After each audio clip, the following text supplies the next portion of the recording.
Another installment of the Shulchan Aruch Chaim. We are in the laws of building a basic Knesset, and not only are we in the laws of basic Knesset, but we are also discussing how to sell the basic Knesset. So this has been a big discussion that we've had here for quite a while. We are Kuf Nun Gimel 153. We are in Sif 10 Yud. Okay, so we are number 10, and we have been dutifully discussing the rules of selling a basic Knesset. So we talked about when it's a small community, when it's a big community, are they relying on the shul for the people coming through? Do they have everyone's consent? Have they given proper notice?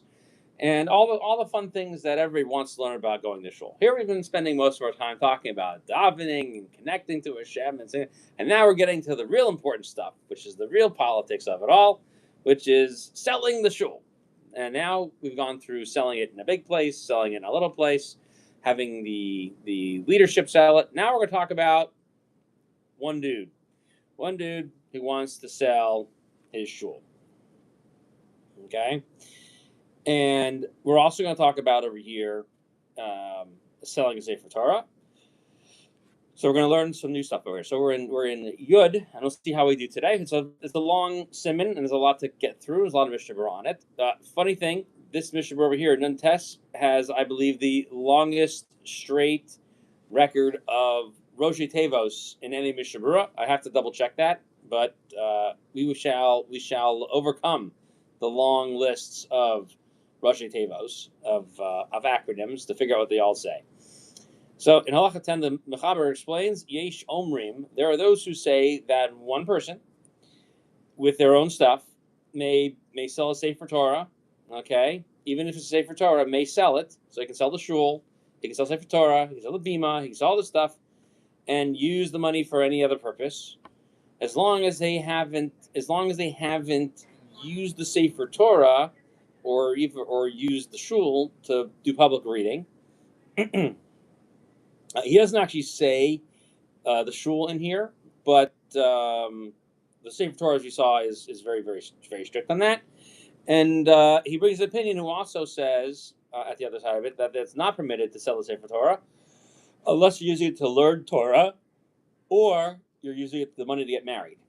So why is a single person special? The reason is because he has the power of, and here it is, his longest Rosh Tevos, Chav Zayin Tes Hey, Beis Mem Aleph Hey, which is Keshiva Tovei Ha'ir B'Ma'amid Anshe Ha'ir, which is to say the 7 people who are in charge, the city council, and they have a public notice where the public is invited to come and participate.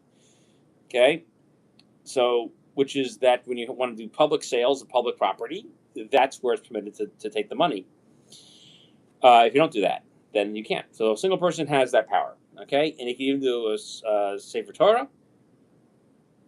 So that we say it's permitted to use the money, and the Mishna Berurah explains that the money does not become sanctified for a holy purpose only. If you use it for things that are ridiculous, like we said before in the previous sif, that you shouldn't use the money even for permitted purpose to use it for a gross thing, like a bathroom or a tannery or anything like that. But it should be used for something that's of public weal, that isn't sanctified, as no kedusha. Okay, and even the first opinion that's lenient says as long as you use it for a public purpose. So Magen Avraham says, that's going to the Mishna Berurah, that if you gave permission to lots of people to read from it, well, then you then are stuck. Okay, and it's even if you didn't sanctify it explicitly. And he further says that he's not sure why people are selling Sefer Torah and then giving the money to the shul. Okay, so he's saying, it's you're going down one level of kedusha. So why do they do that? So he explains that the custom is that, meaning I guess people have extra Sefer Torah and someone else needs one, so like they'll sell to them and then use it to expand on their current shul. Why do we need 8 Sefer Torah? This community has only one. Let's expand.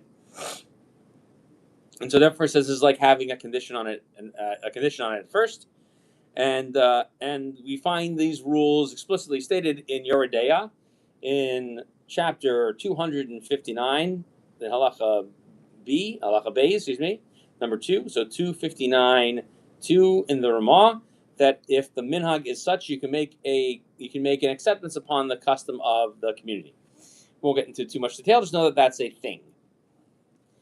Okay. The Mishna Berurah says now that by the prohibitive opinion, according to this opinion, the Shevet of Eir, but Maimed Anshe here, this one he spelled out the word Maimed. I don't know what made him decide in the two different ones. It's the interesting printing decision. Okay, so this one only has 6 Rosh Tevos in a row, not 8 like the previous one. So can't sell a Sefer Torah and use the money unless it has some point of learning. Okay. Now, if you sell a Sefer Torah, you can buy another Sefer Torah, or that's it. Or someone has to be able to learn more Torah with it. The Levush says that that there's no restrictions. So he disagrees with he takes the approach of the lenient opinion. The Magen Avraham says the Sefer Torah is only where you're strict, but things used in and around the Sefer Torah, like the cloths and the wrappings and all the other things, the matpachas, the teva, all the other things, the bima, basically. So a regular person could sell it and use the money for other purposes. However, the Mechaber in the Shulchan Aruch, in the Laws of Sefer Torah, in 282:18, he says that there's people who don't allow you to use it for anything else because of Tashmishe Kedusha. Okay? And so, even though he's not saying that here, he seems to imply it there. So you couldn't sell a bima to be used as a regular lectern somewhere else, for example. And you can't use the money for anything else besides that. Okay? And he once again says that he doesn't that a single person doesn't have the same effect as the seven leaders of the congregation. More people write that even for Sefer Torah, if you buy one, okay, and you're going to sell it, okay, right, but you're going to trade it to somebody else, okay, or someone owes you money and they give you a Sefer Torah to pay off the money, so you can sell it, okay, and then use the money however you want to. So in Yoredeya, in another law by Sefer Torah, this is in 270. Other books are like a Sefer Torah. So if you have works of Nach, or someone they have Megillas as well that you read from, okay, like Megillas Esther, Megillas Rus, Gehelis. You can only sell them for the purposes of learning Torah or to get married. But here the Mechaber says there's 2 opinions. So we see that maybe in those cases people already read from them, and you can't use them for any other purpose. And that's what the Shach. He doesn't say this, but if you look at the Shach over there, he says a similar answer. Okay, so you can sell the Sefer Torah to learn more Torah. So it says if you're going to go ahead and take the money from this and pay for your regular care, right, your housing, your food, that you can sell Sefer Torah to that. However, if you sell Sefer Torah to buy Gemaras and other Svarim attached to that and so on, so it's that you can go ahead and pay for your needs personally, okay, because the learning itself is good because it makes you be able to practice. So it's not clear that you could use that money also to buy the Svarim. So it's an interesting dilemma, but he seems to feel that it's like one of those things where it's like a catch-22. You can't really buy other things of lesser kedusha. For example, to buy Igros Moshe, to buy a Shulchan Aruch, right? To buy an Aruch Shulchan, to buy a Rambam. You're gonna need these things to learn Torah. But to go ahead and have, of course, the Mishna Berurahs over here. You're not going to be able to learn without them. So he leaves it as an interesting thought question. There's nothing else. All right, halacha yud aleph, number 11, basic Knesset. Okay, to have a shul, or you have the bricks and the wood from that shul, and you took it down, and so it's from the old shul, Alta Shul, not the Alta Naya Shul, or the Naya Shul. There's some places where the shul is called the Naya Shul, the new shul. They have the old new shul. I think this is Prague. This is the Naya Shul and the Alta Naya Shul, the new shul and the old new shul. So you have stuff left over from it. Okay, you may give it as a gift, because if you don't, so you're going to have it.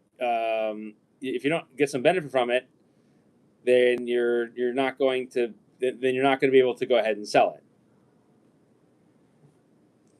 And so too, you could exchange them for other bricks and wood, and these bricks and wood will go for something else. However, you are not allowed to use them as a you can't attach them to a loan. All right, and you also can't rent them out or to lend them out to people, even if you have permission from the city council, because the holiness is still inside of them. Okay, and they have nothing upon which to exchange that holiness upon them. So we talked about that earlier, which is when you buy it, the holiness is to transfer onto something else to replace it. And the Ramah adds, this is only talking about when you're lessening the kedusha of it, but you may go ahead and lend it to people to make something to read the Sefer Torah on it. And even if it's a public reading to a private reading, right, it's not for everybody. So therefore, giving the gift to somebody else, selling it, that's some type of benefit they're receiving. So, for whatever reason, they decide to go ahead and do that, as long as it's on the same level of kedusha. Okay, so the Mishna Berurah explains, you have an old shul, or old sticks and stones from a shul, okay, and meaning that it's called an old shul once you daven in it. So we told you to just designate it as a shul. I think you have to actually go in there and have services there. You may take the old building and the old building particles, okay, you can give them as a gift. Who gives them? Well, the Mishna Berurah explains, we're talking about the city council, with all the people there. And he also brings out a lenient opinion that says even if it's not publicly announced, you could still give it over, okay? However, that would be in a small city. In large cities, you'd have the same problem. You have to have it being done publicly, okay? So he says that rule there would apply here as well. And you can give it as a gift, okay? And when you give it as a gift, that allows the holiness to go away, because you're going ahead and using that value for something else, okay? So what they're happening is that they're thinking that by giving the gift, that's gonna be a benefit for them, because the money you would get from it is not as good as the value of giving the gift. Maybe the guy you're giving it to will be so happy about it, he'll do something for you later on. Okay, so therefore you can give the stuff, if you give the stuff to a faraway location or faraway person, where you're definitely not going to see any benefit from it. So some people say that that's not allowed, because there's nothing else upon which you can exchange the holiness, because there might be something else nearby. The person will go ahead and give, the holiness. They'll make a donation to the shul, buy some svarim, they'll buy some tables, some chairs. But if it's another community, you're not going to see any benefit from it at all. So therefore, that would be prohibited. And this is when you're giving the stones and the bricks to them to use them for some other secular purpose, like they're going to build a basketball gym, all right? But if you're giving them a gift for them to go ahead and use it to daven in that place, then yeah, that's fine, because you haven't changed the holiness level. It's still the same level, okay? And that's what the Ramah is saying as well. And the Magen Avraham also adds that this rule also apply, be permitted to go ahead and give them a Sefer Torah and anything else that are used for synagogue practice as a gift, as long as you're using it for the same practices. And that's the same thing. The Machaber and the Ramah agree on this. But you can't use it as a collateral for a loan or to rent them out, because the object itself still needs to be sold, and it's still considered in the possession of the original owner, so it's going to stay holy. So you can't use it for a secular purpose if the holiness still says there. Okay, so what does it mean to lend them out? So you're saying to them, you can use this until a certain time, and then you have to return them as they are right now. because if it was if you lent it to them, they would keep it and they could pay back with something else, and that would actually work just fine. Okay, and we say that if it's going to something of equivalent level, the 7 elders of the city could go ahead and make that transaction, and that's even if they're at they are in the Maimed Anshe year. Okay, so they have to have something to basically exchange Zolinus on. Okay, and so the Ramah says that even a Sefer Torah you can go ahead and transfer as long as it's of the same level of holiness. And so too, you can lend or share your Sefer Torah to have, or your shul for davening purposes. The Sefer Olas Talmud says the following situation: that this is only when the person either borrowing it or renting it is thought metaphysically that the prayers and leaning cured by the old shul stones and wood has already yeah. I mean there's something to that about that they've already heard the words and so on. And yeah, I like that. I like that thought. It's an interesting thought. I mean, obviously they're wood and stone, right? So as naim lehem v'lo yishma, as naim lehem v'lo yishma'u, naim v'lo yira'u, right? Like we say in Hallel, right? Lo yagu b'gronam. So they're still eitzim and avanim, but yes, they were around the what's it called? They were around for hearing all the prayer services. So if you lend out somebody to the shul and they're going to come there and they're going to daven there with 10 people, that's fine. However, without 10, it might not be good. And the Magen Avraham says that even if only a single person is going to come and daven there, that's also okay. All right, halacha 12.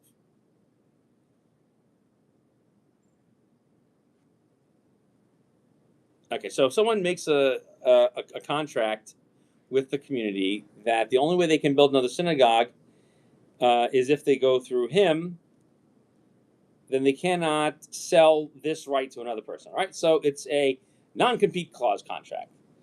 Okay, fine.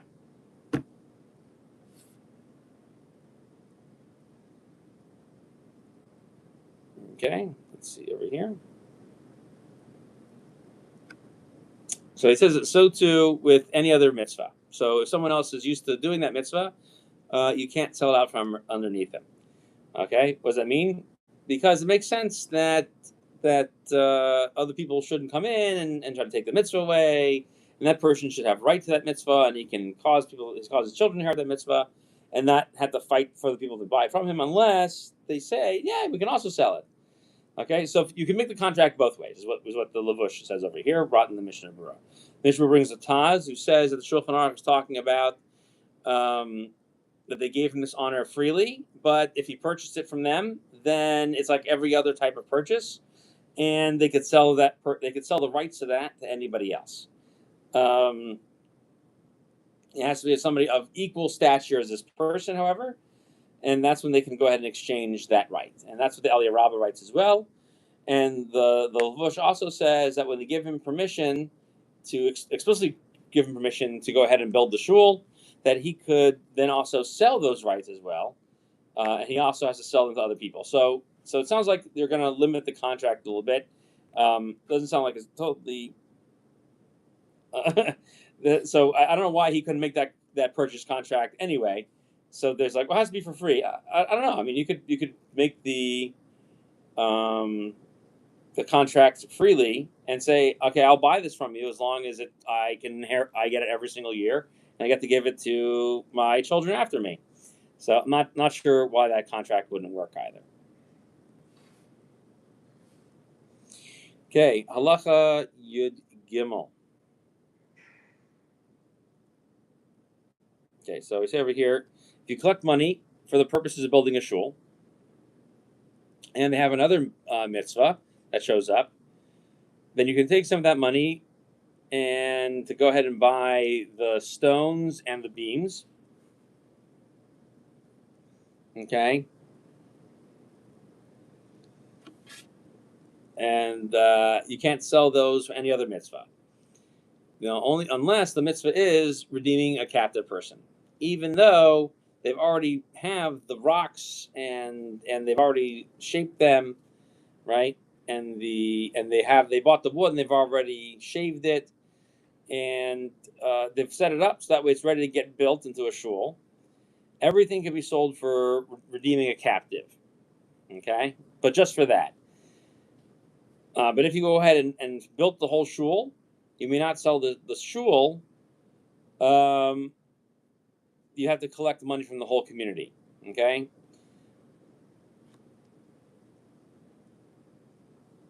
Okay, so again, if you have money collected for building a synagogue and you haven't bought the stuff yet, you could go ahead and spend money for the other mitzvah. So the Mishna Berurah explains. One second. Mishna Berurah explains.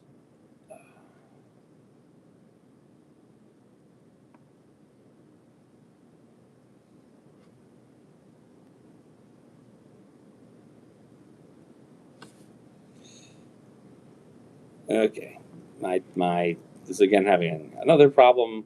This is what happens when you use technology. I may just use the book from now on because the technology isn't reliable. Okay, so you use it for another purpose of a mitzvah. So what it's saying is that generally speaking, when I collect the money, it's for any type of mitzvah, including for tzedakah. Okay, and anything like that. Even if it's not a perfect switch or a perfect exchange, and it's not as stringent as it, especially because the kedusha, the holiness of the synagogue is very, very high.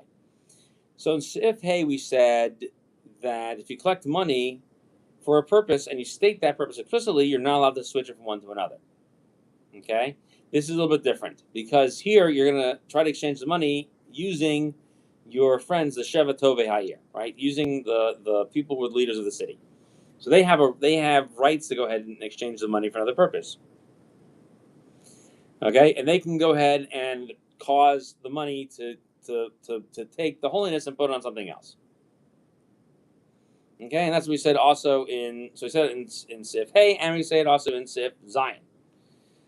So the Taz, and that's the Magen Avraham makes a statement. The Taz says over here that even if you don't have the county council involved and you don't make a public statement, you just know that you need to take the money and you're going to be using it for this purpose, but you're going to pay it back, okay, for buying the shul. So that seems to be fine, okay, because we also mentioned earlier that at the very beginning of this section that he holds that lending against it is not considered lowering the holiness of the money. Okay, and so we also say that you can't sell we further say that you're not allowed to sell the sticks and stones for another mitzvah. Okay, so it's even though it seems like you should be able to, as long as you have, Shiva Tovei Ma'amed Ansheir, right, in front of the community council and publicly done. And that sounds like to even make it regular stuff, we say that we don't want you to do that. And so therefore you should collect other additional money. And over here, if you went and finished the shul, okay, you can't do that. But if you didn't finish the shul, okay, then it's basically like having individual sticks and stones that are just kind of touching each other. And that you could go ahead and sell. Okay? But you can't sell a finished synagogue, okay? Meaning that the people who run the town shouldn't be selling it even to the redeemed captives. However, technically you could do that, okay? And that's, so even though I'm saying you shouldn't do that, the standard halacha is you could do that.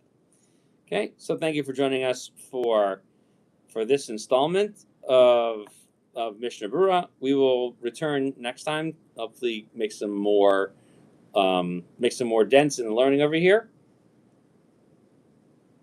We're going to talk about next time appointing the property. Okay, making a statement about where the property is going to go. So we will see you all for that class next time. Thanks for joining.